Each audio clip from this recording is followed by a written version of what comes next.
Nagsimula po ako sa pagiging athlete.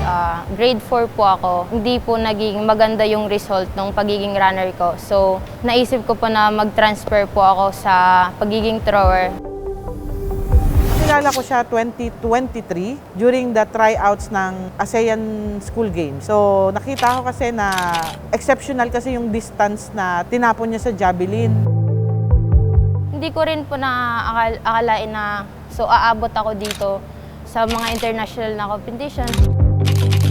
Until 2024 na nagkaroon kami ng communication together with the parents. Siya yung athlete na ang lakas ng tapon niya, talented athlete, pero napaka-weak ng physical fitness. We have to start sa mababang level to hanggat sa mag-progress siya. Kasi po galing po 'di ba ako province. So, yung province po kasi is peaceful, yung wala po talaga gulo, walang masyadong sasakyan. So, yung pagdating ko po sa FPU, ang laki ng in-adjust ko po sa sarili ko, sa environment. Umiiyak po ako.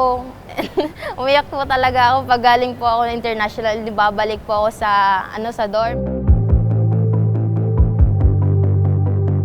Pag sinasabi ko sa kanya na, Coach, parang di ko to kaya. Sinasabi niya na kaya mo yan. Magtiwala ka lang sa sarili mo, tsaka yung training natin, isipin mo yun. Proud na proud po ako kasi naging part ako ng FEU po.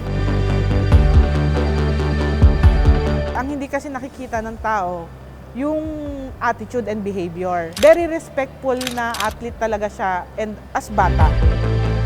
Even though kahit na hindi kami magkasama sa isang international competition, naaalala niya yung mga binibilin ko sa kanya. Sabi nga niya sa akin nung one time, nanay kita eh.